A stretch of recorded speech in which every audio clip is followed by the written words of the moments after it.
Morning. Good morning. And again, welcome to Interfaith Spiritual Center Worldwide. We know that nothing happens by chance, that we are all here by divine appointment. We heard that call and we answered. If you tuned in at this moment, this message is for you.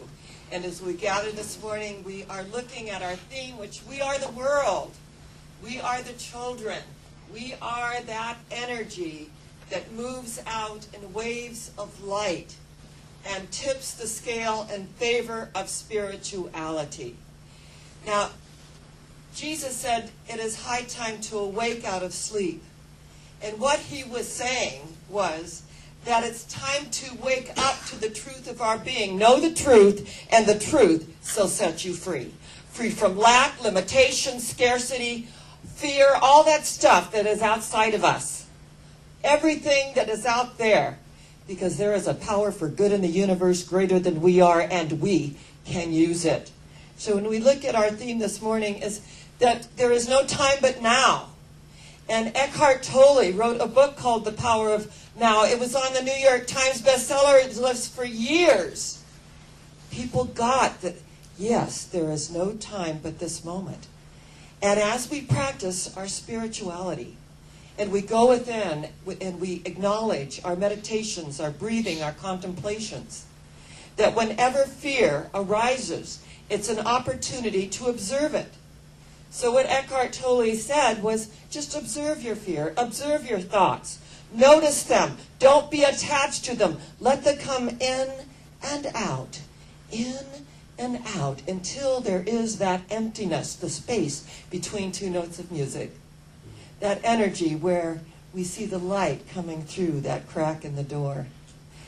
What we know is that as we begin to let go and let God do what God does best by means of us, is that we become an instrument.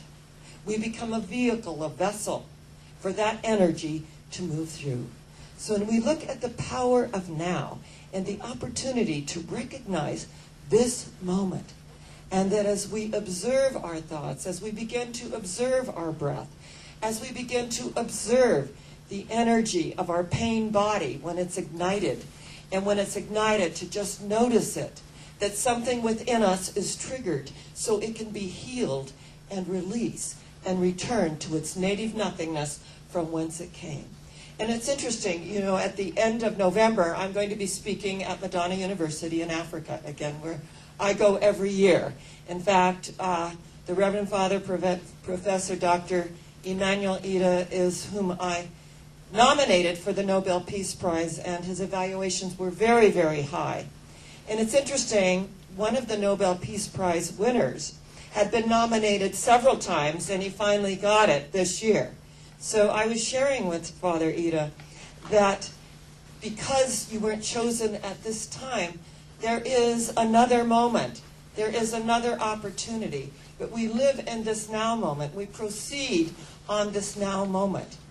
So Dr. Clayton Beaver, who is our attorney and a retired Science of Mind minister, is going.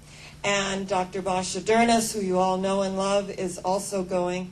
And of course, my multimedia journalist, R.J. Taylor, is going.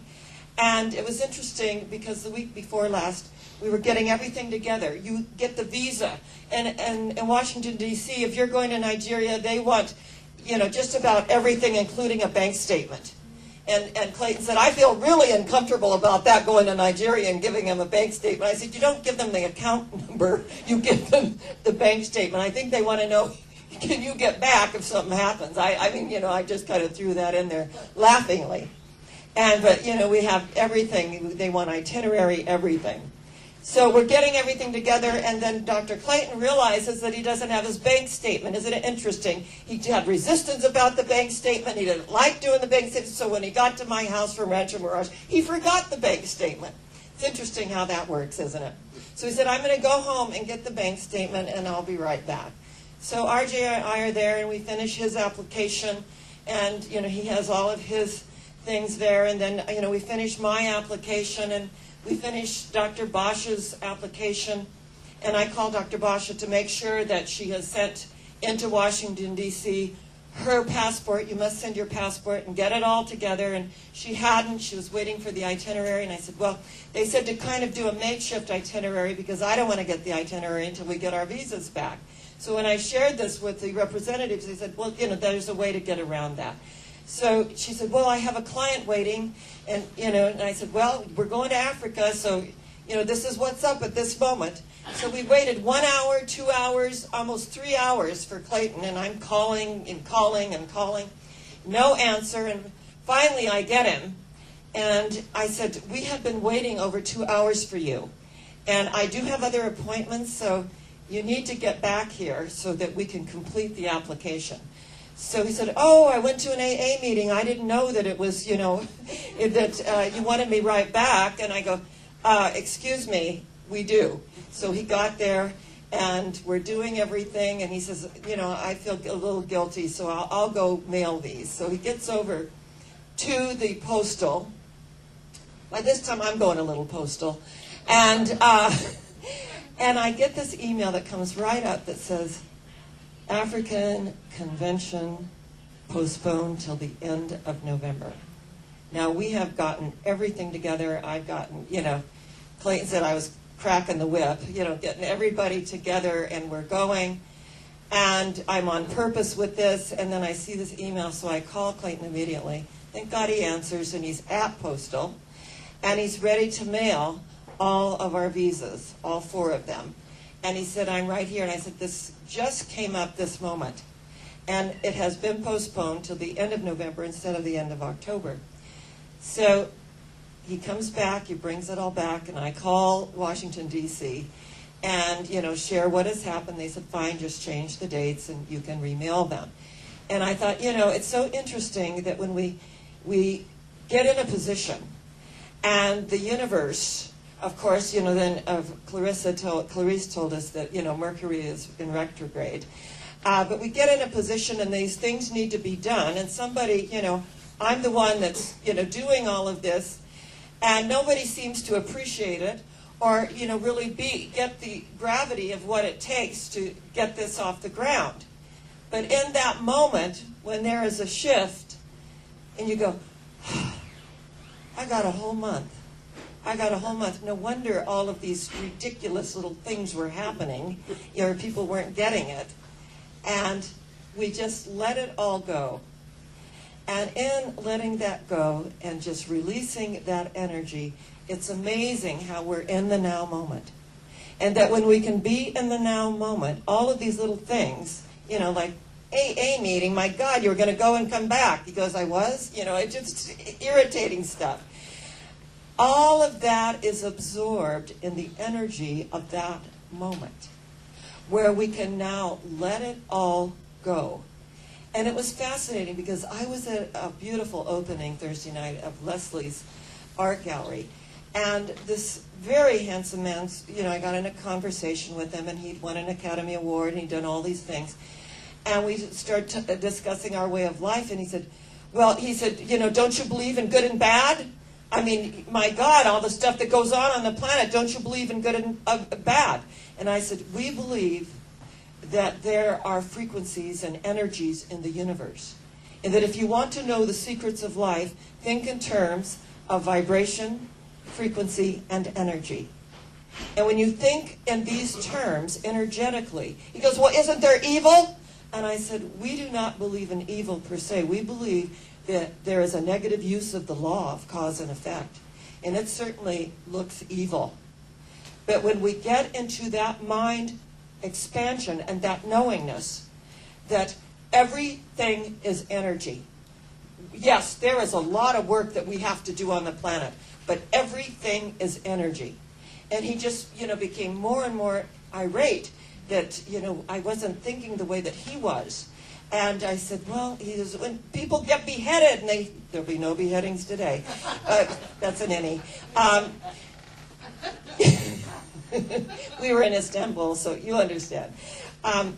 Energetically, I said, yes, that's not a good thing. However, if you look at it in terms of the negative use of the law, that we have a lot of work to do on the planet. And we are not saying that these things do not exist. We are not saying that we are not worthy of our sufferings. We are not saying that there are things that go on that need to be healed. But in our way of life, Dr. Holmes said, look at what you want, build on that. And we will shift. The critical mass will then shift. And we will begin to move in favor of spirituality, of regardless of color, race, creed, or sexual orientation, feel our oneness and feel that energy within us. So it was really fascinating. He got more and more irate, and he became less and less attractive, incidentally. And then I was rescued. You know, 2 people came over, and they rescued me and said, oh, there's a photo op, we want you in it. So I said, oh, goodbye, you know, happy trails. and your mindset, because you don't seem very happy, joy is the most infallible sign of the presence of God. And when we get so rigid and into our belief system, you know, there's not a lot of joy in that.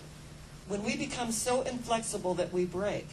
I love Aesop's fable about the reed and the oak tree. And the oak, you know, the winds came up and they're making a deal with each other that they're gonna, you know, they're gonna just kind of flatten all of nature. And so the oak tree is absolutely hanging on to Earth Mother for all its worth and all its roots. But the reed is bending with the wind. And the more winds that came, the more it bends and the more it flows. Where the oak tree was uprooted and sent to the Netherlands, the reed was still standing because it was going with the flow. We go with the flow. We know energetically what is right for us. We know that there is a difference between right and wrong. But as Rumi said, beyond ideas of right thinking and wrongdoing and right thinking, there is a field. I'll meet you there. And that field is universal love. That field is a recognition. And that recognition is opening the space. And when we open the space to flow through us, we can weather the things that happen. We can weather our sufferings. We can transmute that energy for sacred service and to begin to give something back. I come in every Sunday morning between 8:30 and 8:45. There is joy. There is energy. The setup team is amazing. They can't always stay. You know, Mario and Michael can't always stay, but Robert Roy is here, and there is energy, and we do our circle. And I ask each person, what is it that you want from this service today? And each person will say love or peace or understanding, enlightenment, whatever it is. Because when you give sacred service and it's time to give something back energetically, we want to fill our own cup. And when we fill our own cup, it's filled to overflowing. You can never be burned out when you love what you do and do what you love. I have been doing this almost 40 years. I've had 3,000 people in my San Diego congregation that came every week. We go through our contractions and expansions. And what I know is when we are going through a contraction, it's because a greater field of energy is coming in on the horizon with greater expansion, greater energy, and greater frequency that we relate to on a vibratory level. It's about energy. We cannot collapse ourselves into the contractions and think, this isn't working. I've been working science of mind. I've been doing spiritual treatments and affirmations, and I've been doing incantations at dawn. I've been meditating at midnight. This isn't working. Well, as Dr. Holmes said, it's working, only it's working the way that we're working it. And if we think it isn't working, guess what? The seeds that we've planted, we've dug up the next day. We are not allowing them to take root so that they can be nurtured and watered and fertilized and grow in amazing ways. So we have work to do. And when we live in the now moment and we recognize that I have my work to do and that if I am not happy, I'm an ego. If I'm not joyous, I'm an ego. Ego always wants to get our attention and say, this is wrong, that's wrong, and why aren't they doing this, and why are they doing that? That's ego. It's ego. Edging God out is what ego means. But when I'm in that space of spirit, I am feeling joyous. I am feeling absolutely expansive. I don't need to judge anyone. I don't need to criticize. I don't need to look outside myself because I know God and I are the majority, and there is none else.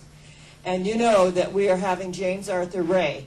And Leisha asked me, how do you feel about it? Because I was watching a program where the minister stood up and talked about him and what happened in Sedona and the sweat lodge. I have done many, many sweat lodges. And you always use natural materials when you do a sweat lodge, and it can get really intense. And he used a tarp, which had chemicals that were emitted. And 3 people passed away during the sweat lodge at the Angel Conference Grounds in Sedona. There was just, massive, you could imagine, publicity for this the co-author of The Secret, his New York Times best-selling Harmonic Wealth. You can imagine the massive kind of talk that went out, and I was stunned by our spiritual community and the judgments. I was stunned. I went within. I felt so much compassion for those parents that lost their daughter. I felt so much compassion for those that moved off the planet. I felt deeply about it. And I felt deeply for him who wanted to do a good thing but didn't have all the information about sweat lodges. And of course, our indigenous brothers and sisters had something to say about that. And rightly so, that we need to have all the information. So he was convicted of negligent homicide and served 2 years in prison. And when he got out, he began his work again. He started from ground zero and knew that he had a message and had deep, deep contrition and sorrow about what had happened, but wanted to make it up to humanity. And you can just imagine the courage that it takes, having gone through that and served 2 years in prison, and to come back. He's actually getting bigger than ever, with a message that says each and every one of us can be transformed. Each and every one of us. So I told Leisha, we teach a doctrine of the power of forgiveness. That it's not our job to judge anyone. And that the fact that he has come back so courageously and wants to forward and advance humanity. I said, I can only acknowledge that.